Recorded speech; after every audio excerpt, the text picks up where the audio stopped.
L'insécurité ne cesse de battre son plein dans la ville portuaire de Matadi.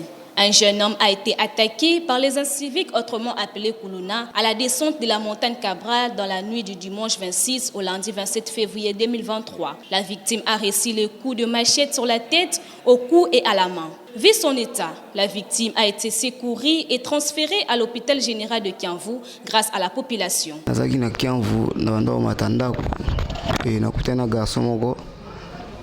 Asinga na mema isuna ko tikina Cabral nga sino comme na matanda ko to matana tiko kasina Cabral to comme na Cabral ay singa kotsanga na juste na entrée église à la borne ay singa kotsanga na katkunga habité kita a et subitement betinga li kofi a wele li contact tanga wele li contact nga matana moto na tindi ki akwe azana li chet abimisi li chet a betinga li chet na bara on loboko onde katenga a muninga ni mswaza kia kubata makuna bimi alamusi moto ya linya mata po ba démarrer ba kene na tindiki bango bakwei tango bakwei abimisi lisuli sheta betinga nde ezinga aw ana bando belelo secours batu baye bandi ko bama bango mabanga ti na ndenge bakimi bazoki pe su moto te na ndenge na belela batu ba meminga rapidement na nini na hôpital à Kiamvu ezalaki ba 1h ba 0h30 okende 1h. En tout cas, insécurité comme Makassi. Sécurité comme Makassi. Bah, mais un peu comme Bakissa, bah, site la police. Parce que place où j'ai appris que avant-hier, Babouma, ils sont Moutoukuna, donc ça devient compliqué. Toujours à la rescousse de la population, un coup de filet des éléments de la police a mis la main à ces malfrats qui sont à la base de l'insécurité grandissante sur l'ensemble de la province en général et en particulier à Matadi. De son côté, le commandant de la ville, le colonel Baudouin, a précisé ce qui suit. Population dénoncée, Yebisabiso, nous ne sommes pas des magiciens, nous, la police. Nous sommes des magiciens, nous sommes des tibino. Nous sommes des ordre. C'est notre mission de vous sécuriser. Bino na biloko na bino. Na banzi to continuer ko konde musala ka boye. To tia kimia za la ville na biso. Bana so miki ya mabe wana bakuluna bakanga. Il est souhaitable que la population puisse collaborer avec la police pour dénoncer ces hors-la-loi. Ces malfaiteurs munis d'armes blanches ont été appréhendés au moment où ils déplombaient un gros véhicule transportant des cartons de chinchard en partance pour Kinshasa à la hauteur de la Fritrance. Ils ont été présentés au maire de Matadi, Dominique Nkodiambete, par le commandant du commissariat urbain de la police, colonel Baudouin Nzilamoyo. Au total, 7 malfaiteurs qui ne sont pas à leur premier forfait. Ce sont des récidivistes réputés. Ce coup de filet, la police nationale a été saluée par le maire de Matadi qui est plus que déterminé à mettre fin à ce genre de vandalisme dans le souci de préserver la paix, la sécurité et la quiétude de ses administrés. Tozo féliciter la police Nabiso, spécialement colonel Baudouin, parce que Mikolo Oyo Bagé est zaté. Donc déjà depuis Tobandi, plus de 100 Koulou a déjà touché Maboko grâce à la police nationale Nabiso. Donc tu continuer boyer, tu continuer à motiver la police Nabiso, ba kombo la donc ba lokota ba Koulouna nyonso. Comme ça mboka ezala kimia. Mais na sengi dossier autant besoin ko transférer on a parquet biso moko to kende ensemble comme ça tu expliquer ba konza justice dangerosité ya batu oyo toza parce que chaque fois so ba koti et que bazobimaka ba koti bazobima ba okansaka komi nango pulaye ke ba kokende na bango ba koti ba kobima na bango nyonso mutu azala moins de 18 ans azate ba komi za ba mikolo. Donc il faut na niveau de justice musala na esale mapuke batu aboye bazo ko déplomber bazali ko kata batu na ville ya Matadi makambo oyo ezalaki te il faut esila. Donc toza déterminé na police na biso to silisa babiloko ya boye. Ça on ne peut pas continuer à tolérer. Batu faut ba vaquer librement na occupation na bango. Donc musala na biso ya ko protéger ba population na ba bien na bango, il faut de continuer ko sala yango.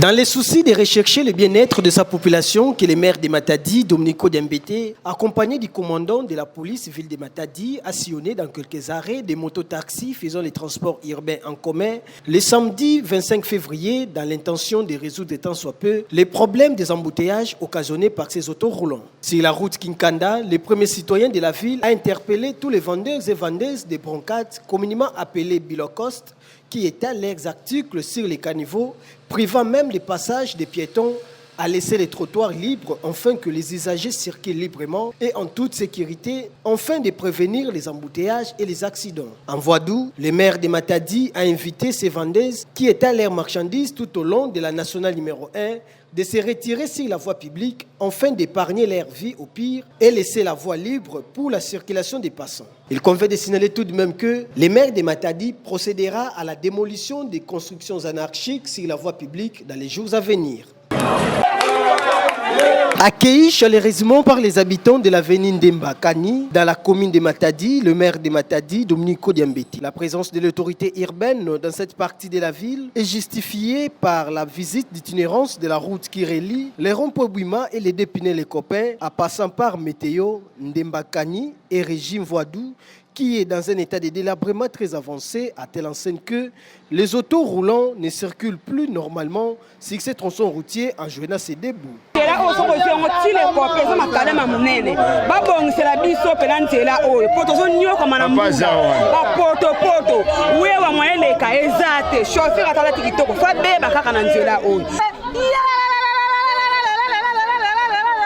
Très joyeuse de voir pour la première fois qu'une autorité urbaine dans leur terroir, la notabilité d'Ndembakani ainsi que la population dans son ensemble ont exprimé leur désirata à ses disciples fidèles du chef de l'État, Félix Antoine Tshisekedi Tshilombo, dans la défense des intérêts du peuple.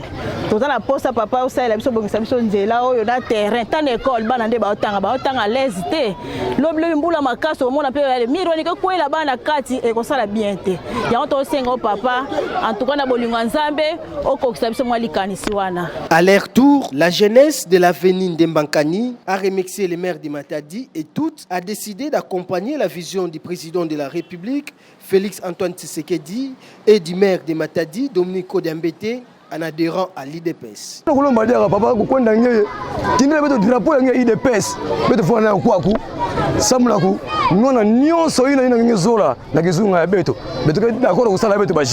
Très sensible aux problèmes de sa population, le maire de Matadi, Dominico Diambété, s'est exprimé en ces termes. Banandemba, viva! Viva! Viva! Viva! Etienne Tshisekedi, héros national, Félix Tshisekedi, chef de l'État, Beto Bigibouche. Matondo mingi, tokuwa nsangu ya bato Ndemba, bampasi nyonso ya bato Ndemba, ba information kumina Beto. Alors to tubaka Beto mosi foto kuiza awa tokuza tala mambo ya Ndemba, mambo ya terrain, mambo ya nzila, même mambo ya école ke pembeni awa. Alors je crois fallait to kuiza avant-hier, mais to vana na ba occupation mingi, ma zone pe ba occupation mingi, mais bubu en tout cas to tubaka avant to kota na bureau foto bandela na Ndemba. Je crois que l'équipe a depuis 7 heures parce qu'il fallait déjà 8 heures mukuma awa. Ensuite il y a mutumosi kufua kota Voadou, fallait mubandila kuna mutala mutu kufuaka après bosi mukuiza awa. Donc nous se metons mona betomosi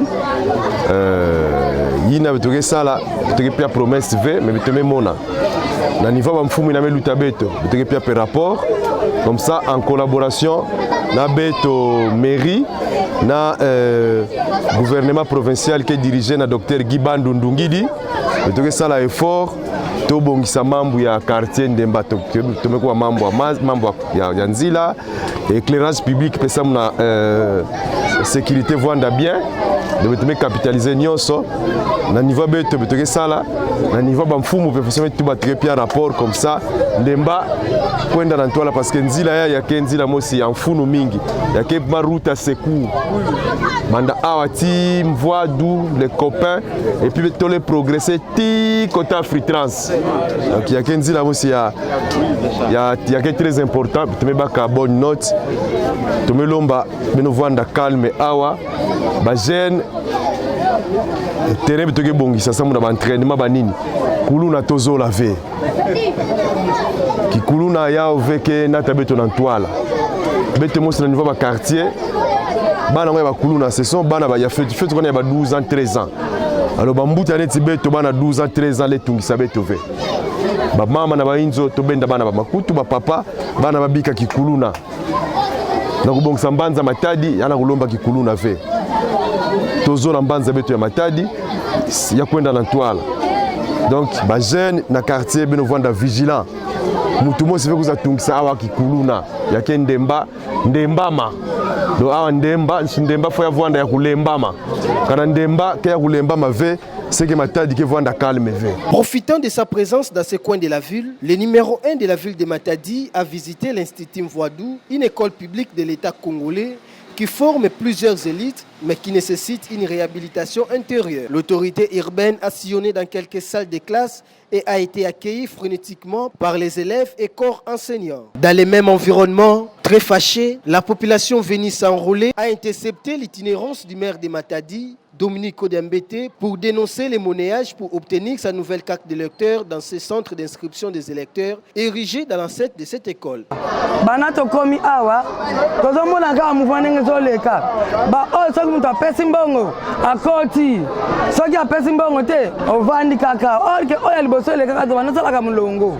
Me a mulongo ezate.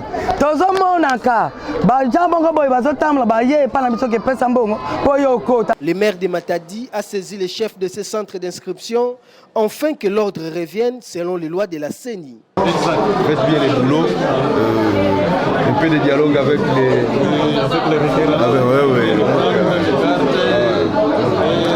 On est en tout cas très souple, même les hommes du troisième âge, les handicapés, les mamans, les grossesses. En tout cas, nous dialoguons ensemble et puis ça passe.